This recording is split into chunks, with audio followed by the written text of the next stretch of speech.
Welcome to the BizVal podcast.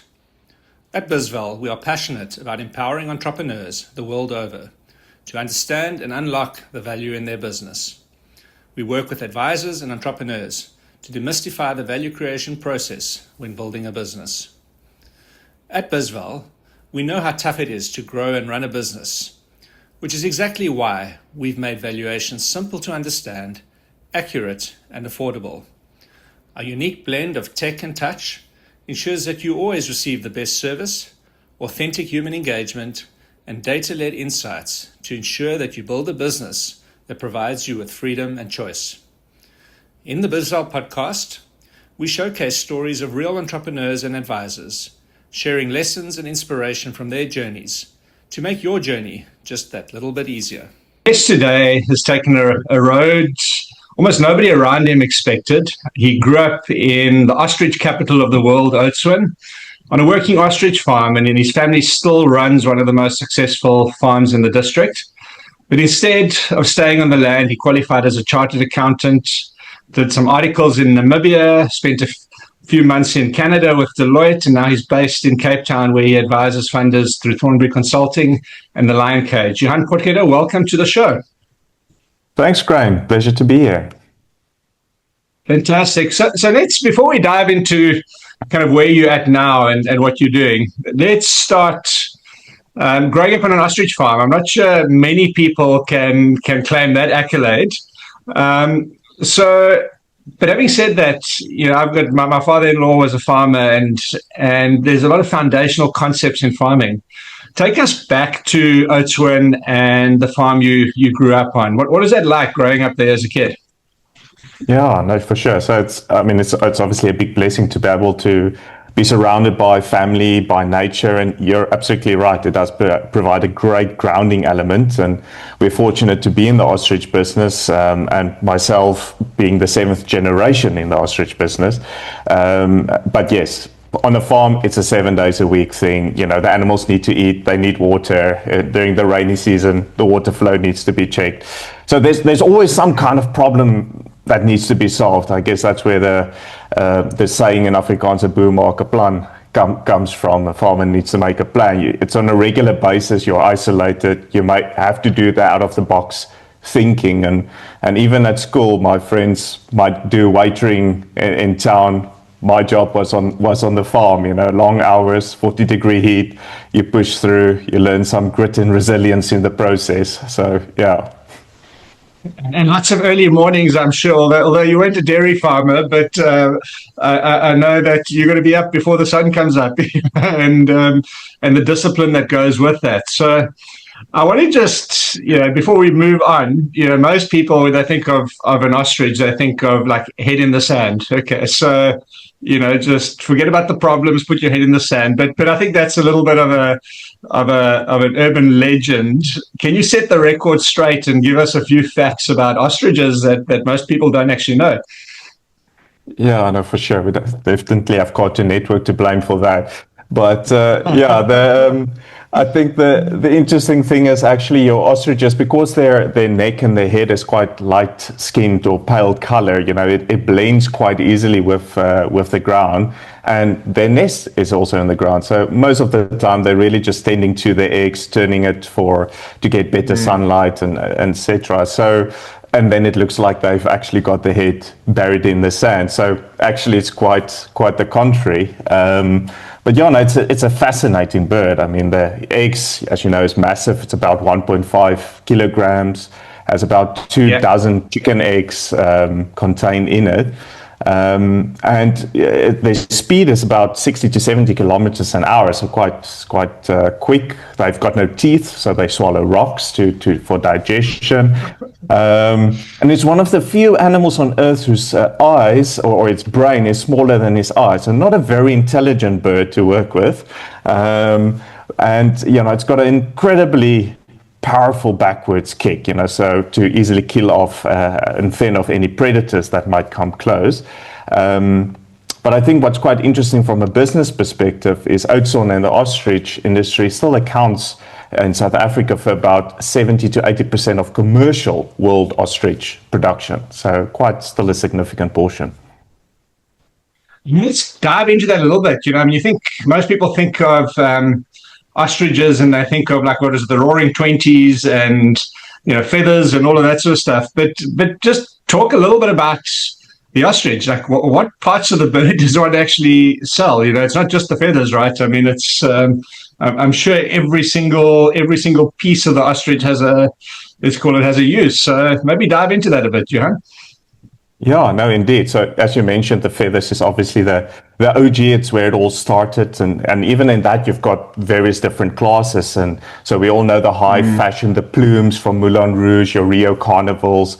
But then you also get the duster element to it. And then leather is also an extremely luxury, durable product that is used across the world by Hermes, Louis Vuitton, all the high fashion houses. And then meat has become quite an incredible product as well, because it's lean, it's a red meat, it's high in protein, so very popular under the health conscious. And then there's a fourth element as well that people sometimes underestimate or don't consider, and that is the pet treats component, the natural fall, as we say. So your bones and all the offcuts, because it's hypoallergic, low in fat and nutrient rich, it's very good for animal use as well. So nothing is wasted. Wow, fantastic. So there was a story, when was it, in the late 1800s, 1900s, there was a feather boom in Oudtshoorn. I don't know whether it was the same as the tulip boom in the Netherlands, but they were incredibly high fashion in Europe. And at that stage, it was a bit like Kimberley and the gold rush, right? So people built industries and that and what have you off that. But then it collapsed. Okay, so and I guess Oudtshoorn had to kind of rebuild itself off the back of that, or certainly the ostrich industry. Maybe just share a little bit about that story and some of the business lessons, I guess, having grown up with that in the background, what you took out from that. Yeah, no, you're absolutely right. I mean, the boom was massive. They still call those houses that was built during that time the feather palaces. Some interesting story I remember from those days in 1912 when the Titanic sank. One of the important cargo, the most important cargo on board was actually a cargo of feathers that was insured for $2.3 million in today's term. Because actually in those days, the only commodity in weight more precious than ostrich feathers was diamonds. But yes, the First World War came and then everything kind of collapsed, especially the introduction of cars, because you can't have those big flamboyant hats anymore. But it told us, right, you can't have all your eggs in one basket, even if it's very big eggs, it really is a adapt or die kind of principle. Every opportunity brings across a potential new market, and you've got to work with these cycles. It's a constant risk management, and I think not just from a farming perspective, but from a business perspective as well. And markets and trends shift, and you've got to move with them. Yeah, I think that's so important. That it's this boom or bust. You have to adapt. Just because something's going well now doesn't mean that it's going to be that way a year or two, or even sometimes a week from now. With AI, things are moving so quickly. That cycle obviously contracts, and you have to be industrious. I'm guessing in the 1800s or the 1900s, people weren't thinking about ostrich meat. It was just the feathers, and now a whole host of different products and opportunities. So I'd like to move on from there. So you grown up on a farm, ostrich farm at that, so pretty niche, lots of lessons around that. But you took a decision to kind of, move away from the family farm. You went off and qualified as a chartered accountant. So what was behind that decision, Johan? And how did the family feel about that? You're the eighth generation in waiting. I don't know if you've got siblings, but why going into finance? And what does that obviously mean for the family farm? Indeed, yeah. So I think it actually started when my grandpa sent my dad already to varsity back in the day, and with the words that we need clever, educated farmers, and I think to an extent that holds true for me as well. And the days of a simple lifestyle, profitable farm is long gone. To not just survive but thrive. Every farm has to think in a growing vertically integrated business concept with working capital, budgets, margins, and it's to a great extent also an entrepreneurship or the regional entrepreneurship. And so I think going into a business direction and as a CA, it was almost inevitable, because the CA still is the gold standard, right? And I think to a great extent, it's a door opener, right? It's the key, it's the entry stakes, right? That allows you that seat at the table. Yeah. Yeah, and I think you're absolutely right. People think of farming as, you're sitting and watching the crops grow. But farming it's an incredibly complex business in many ways. It's, if it rains too much, it's a problem. If it doesn't rain enough, it's a problem. So that sort of Goldilocks sweet spot of farming is very difficult. Long cycles, long cash cycles often, so a lot of the agri businesses we work with have debtors days, 120, 130, 140 days plus. Okay. And then you have a flash flood and everything's ruined, so it's a very tough business. And having that business grounding, I'm sure, is good preparation. And I guess the way you're talking is there's a dream at some point to go back and get involved commercially in the farm, I'm guessing. Yeah, no, for sure. But yeah, no, you're absolutely right. I think growing up from a farm and coming into finance, it's definitely an advantage. And I think the value of hard work, determination, and being solution orientated has helped me quite a lot along the way, and definitely be able to play that long game even while we are going through these tumultuous short-term cycles. Even it's beneficial for me running my own business, but also advising clients in theirs. Yeah, and you've actually, like a lot of people talk about the theory, but you've seen that in practice. You've been through those cycles of, bust and boom, and what happens when there's a drought. Although ostriches are pretty resilient, but even so, cash cycles, you've lived that firsthand, I'm sure. So you didn't just go to George up the road, get your accounting degree and move on. You then decided to kind of go even further. So you did your articles, as far as I understand, in Namibia, did a stint in Canada, probably with JIT, and then back to South Africa. So tell us a little bit about that, growing up in a small town and then kind of, I guess, going to Namibia, it's another country, but it's probably also a smaller town. And then off to Canada. How did those sort of different experiences shape you, Johan? Yeah, no, for sure. I used to joke and say, well, Namibia felt just like a bigger Oudtshoorn in one way or form. But you're absolutely right. It's still smaller and more relationally driven than most of your SA metros. But it allowed me to really, the clientele that I serviced on that side, to really get the in-depth workings of telecoms, mining, retail banking, and I think it bodes quite well. And then the contrast, obviously, to Canada. I remember climbing up on a 40-degree heat plane on this side and jumping off on -20 on that side. It's quite a jump. But I think what the real value of the CASA designation and qualification really shown for me in Canada. And it really showed me that we as CAs in South Africa cannot just play, but really dominate on a global stage. And yes, the guys on that side didn't know me from a. Well, I'm going to interrupt you there for a second. This is just after South Africa lost to Canada in the Football World Cup, so we'll put football aside, right?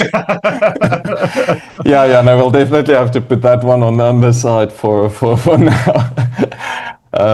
But yes, but at the end of the day, the principles of business remains the same. You need discipline, you need structure, and especially to operate on a global scale. And that was my experiences that I was able to get from those.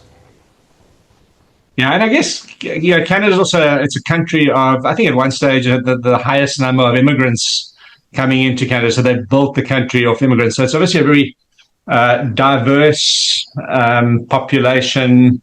You've come in here, you're doing sort of post articles. I'm assuming you were there on a JIT program, Johan. But tell us a little bit about how you found that working with people from all over the world, just the diversity. And how did, I guess, you being a foreigner in that space, how did you like not just cope with that, but actually thrive and sort of build a reputation for yourself?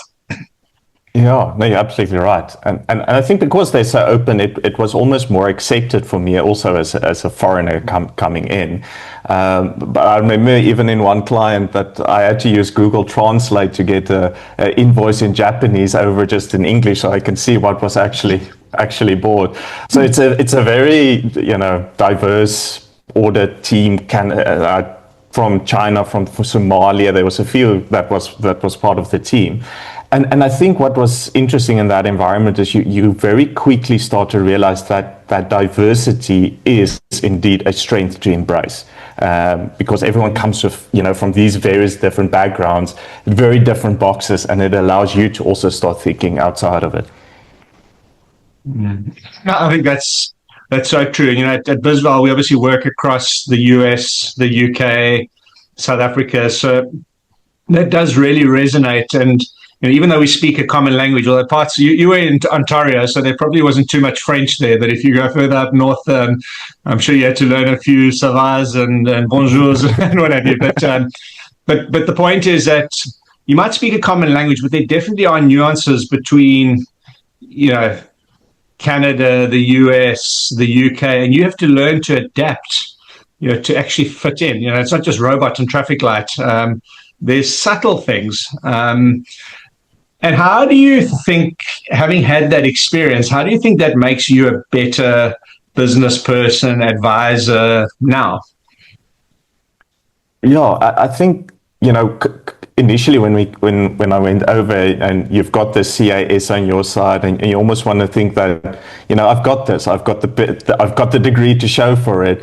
And in a sense, it humbled me to be able to extract from them and realize that, what, I don't have it all. Mm-hmm. And once you get to that point and realize that maybe if I can take that step back and have everyone bring their own background and life experiences and their multiple views, and like I mentioned earlier, those out of the box, that unique solutions that can be extracted, it's extremely valuable. And I really thoroughly enjoyed being able to start engaging with people on that specific front.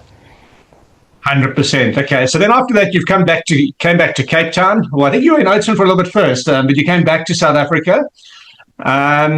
And now you're based in Cape Town. So, after having experienced Namibia, Canada, coming back, did you, was it a bit of a culture shock coming back to South Africa, or it was just like a duck to water, so to speak, or an ostrich to the karoo, so to speak? Well, as I say, no place like home. And I think all these experiences from all over really, came together on this side, that resilience, that bigger picture thinking, the relational way of working with different people, the discipline, the structure, and now being able to bring that as a package almost to my clients, I think it's an extremely exciting thing to be a part of.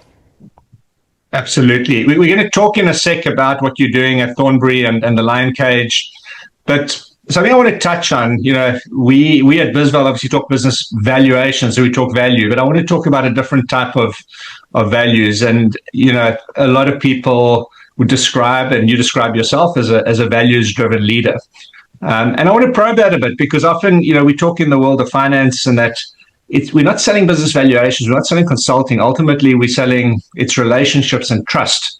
People don't trust you, they're not going to have you responsible for their taxes and their accounts and their financial strategic direction and all of that. But can you talk a little bit about what that means for you in practice, not just as a value statement up on the wall?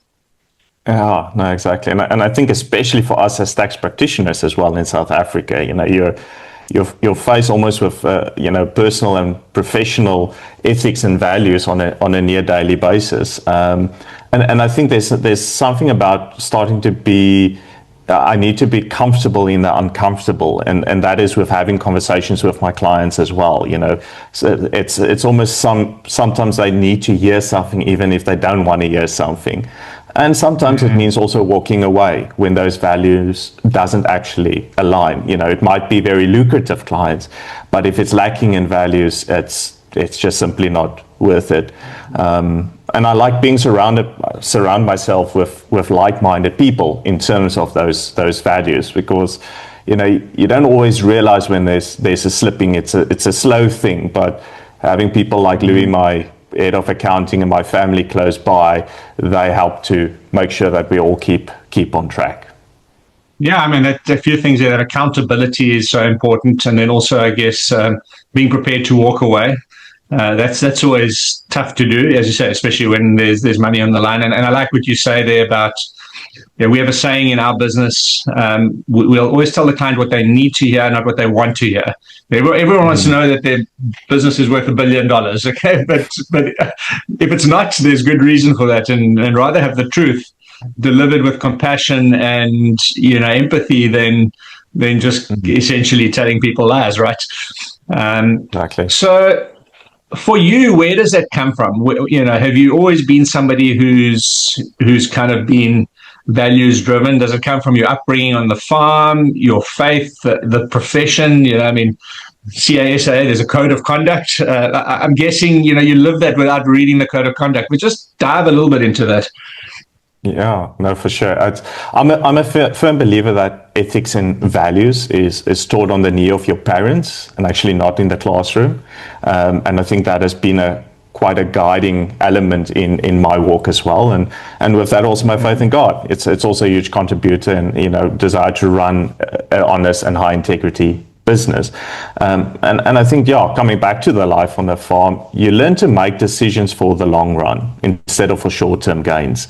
And I think that value element does almost become a bit more intuitive when we're talking about values. 100%. I mean, you spent some time also in an NPO called Zone Talks, was it? Nothing to do with money, but how did that? Tell us a little bit about that and how that shaped how you see people. It's also, I think at the end of the day, it's people like doing business with people that they like, right? So we having I think those relationships, and we've got something in our business. We test or rate our clients on a daily basis or near daily basis. We also ask them to rate us. But one of the tests that we do is the braai test, and it is would we like to have a braai with them, and I think, barbecue for those non-South African listeners. Exactly.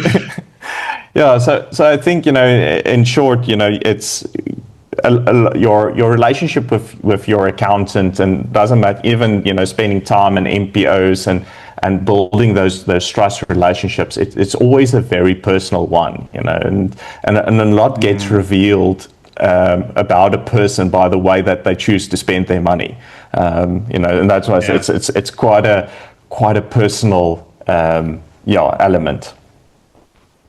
Absolutely. I want to move on a little bit now. So you spent a stint working for a few other businesses when you got back to South Africa, working as a fractional CFO, and a few years back, or 3 years now, you essentially started two businesses. Okay, so Thornberry Consulting and the Lion Cage. So let's talk a little bit about that. Firstly, why did you decide to, let's call it, go it on your own? Okay, was it that sort of, was there a deep entrepreneurial spirit, like lying like a sleeping lion inside you? Maybe that's where the name came from.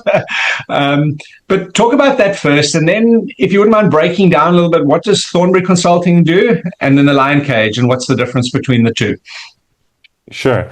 Yeah, no, I think at the start, really, it was all about being helpful and bringing value to people. And initially, I didn't start out with the idea of building a firm, instead of just helping and wanting to help people, and through that it kind of organically grew into it. And so Thornberry is the business advisory firm that we do tax and consulting and the virtual CFO services, so your external accountant, tax practitioner, and we try to modernize the function for the owner, for the entrepreneur, bringing them into the cloud, typically zero, trying to bring as much automation in, and it's that trust relationship that I spoke about earlier, that we're allowed to scale with them. And, coming back to why I started doing it, that's why tagline is also the finance guy in your corner. It's really building that, being helpful, being the one that you can rely on. Whereas on the Lion Cage side, it's a bit more on the investor side, the investor-centric boutique advisory side of things. So any founder that wants to raise capital, we've got these weekly investor calls that they can we prep them and we get them ready for it. And so my job really is to get the right specialists in the room for them, depending on what the need is and how we can get essentially and extract it, the most value for them for those particular calls, and going with confidence into the boardrooms and speaking with these various investors. Fantastic. So you've obviously seen quite a few founders over the last few years, business owners, and you're there to help them, I guess, avoid making expensive mistakes and to be in their corner. But be that as it may, I'm guessing a lot of people come to you after they've made the mistakes and then you've got to help them fix them. But what is the most common mistake that you see founders make before they get to you? Yeah, no, so there's actually two, and as you mentioned earlier, they leave it for too late, when they start thinking about value and when there's already a deal on the table, or at least it's imminent, and then they want to start building value. Well, we had to start that process 3 years earlier, if we really want to extract the maximum value. And then secondly, they just fall in love with their own story, right? And they skip the defensibility of it. They've got a number in their head, like you mentioned, we all want that billion rand company, but sometimes there's just no evidence to back it. So yeah, it's I think then it falls over. If your value can't be defended, it's nothing more than a wish. 100%. And I think for us, it hits close to home, because for the whole premise of BizVal is what is the defensible number? And how do you make sure that it is defensible, whether it's to a court or whether it's to a buyer or a seller? You have to be able to stand behind those assumptions. How do you, when you're engaging your clients, how do you talk to a founder about value? Right. Yeah. So it's for me, there's a few value enhancing principles, right? And I try to bring those across to them as regularly as possible. Talk about the long-term vision and goal for them and for their and for their clients as well. So every decision really that they make, it's either enhancing or improving business value, or it's diminishing it. And also from our side, as from a accounting and tax perspective, is your customer concentration, your founder dependence, messy numbers, informal contracts. All of those things needs to be clear in terms of to bring across essentially the best value possible. And come back to the ostrich, I guess it's once again, you can't depend on one feather. You need a multiple things to bring it together. I love that. Yeah, so it's not just profitability, it's not just owner dependence, it's not just your revenue mix, it's all of those things put together. And one of the things we often see is, going back to lessons, is often there's this conflict when businesses start. They're like, how do I pay as little tax as possible? So they put through loan accounts and all things legitimate. I mean, and then when you get to selling, it's like, well, that's actually a personal expense, and all the add backs start. But when a buyer is looking at that, right, they're like, well, why are you adding these back now? And if you want to do that, sometimes you actually need to be less tax efficient, and make sure that the business books have a clean set of numbers. And it takes time. You can't just do that at the 11th hour. You need to start thinking about that 2-3 years before. And I guess that's where you guys come in, right?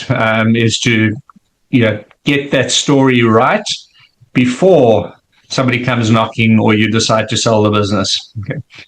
I want to just go to the Lion Cage for a second. Okay, so one of the core themes around the Lion Cage is you bring in the right advisors. Okay, now you obviously could do it yourself, but like you advise your clients, I guess you're trying to build a business that isn't dependent on you. But just talk a little bit about that. Like, how do you match the right advisors with the client? How do you know which client needs what type of advisor? And how do you guys think about that, Johan? Yeah, they're absolutely right. I also don't want to be self-employed, so to have a business that's not dependent on me. There's an African proverb also that says, if you want to go fast, go alone. If you want to go farther, go together. And so I'd much rather be that person that knows who to call to get the experts that's needed to get the best possible outcome. And so, I love having the conversations though with the entrepreneurs, with the founders, and generally from those conversations, I get a good feel about where their head is moving and kind of what personalities of the different experts that we know can bring value to their business. So again, it's all that relational stuff that you've learned. Obviously the expertise is a given, but it's the relational things, it's those softer elements that I guess that you learn through experience, right? And being in diverse cultures and picking up on all those sort of softer cues. So we're going to kind of move on to the last or second to last section, and just a couple of questions, Johan. You 3+ years into advising, you got a whole journey behind you from the farm to CA, Namibia, Canada. If you look at all the lessons you've learned along that journey so far, what are the 2 or 3 key things which have kind of like stood out for you over those years? Right. Yeah. So I think coming back to the original premise that we started Thornberry with is add value, and one of we say be more than a fair trade at the end of the day with our clients, and keep on learning, to be curious and teachable. I find is it's got a flywheel and exponential growth later on in life, and then you only have one name, your integrity and values. It's something that I find goes before me in terms of bringing clients to me, and then thinking long term and keeping the focus on it. I think it's been quite a integral part of how I build and how I see my life moving. Yeah, that long term thinking is really one that a lot of people, if you look at especially in the US, it's like chasing quarterly returns and quarterly profits, and that you've got to think through the cycle. And I guess that's quite important from a farming perspective. You can have one bad summer or one bad harvest season. It doesn't mean that the farm is not successful. So you have to plan for that, think through that. And I guess a lot of the big visionaries, whether you love him or loathe him, a guy like Elon Musk, is thinking long term, and that I think sometimes makes a difference between doing something that has real impact and doing something which has maybe earns you a quick buck. I think there's a lesson in that. I want to ask you one thing, and this is always a hard one, is if you had have learned this lesson earlier, what is one thing you wish you had have known, like right at the start, before, when you went out to study and started your career? What is one thing you wish you had learned earlier? Yeah, I think that patience is a strategy. It's not a weakness, and as you mentioned earlier, the farms runs on seasons. You can't hurry it. When it rains, it rains. And, at the end of the day, anything that's worth having, worth, building, takes time, takes patience, takes resilience. Absolutely.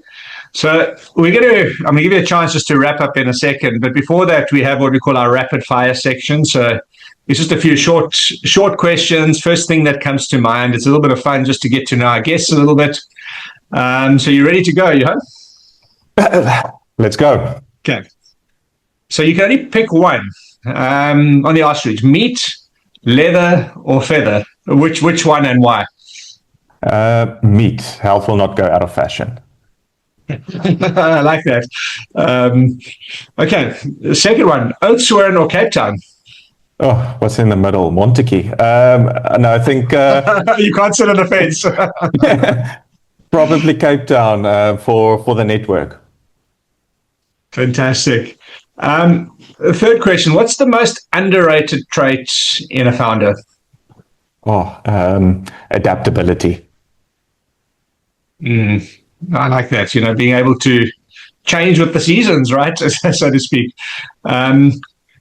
And you do a lot of fundraising and investments and what have you. What's the one thing that's overrated when it comes to a pitch deck? Oh, complexity. Keep it simple. Less than 10 slides. But for early stage founders, your financial projections. Third year hockey stick growth, that's pie in the sky fiction. Yeah. Keep it real. It's got to be aspirational, but keep it real, right? Keep Indeed. it real and keep it simple. Okay.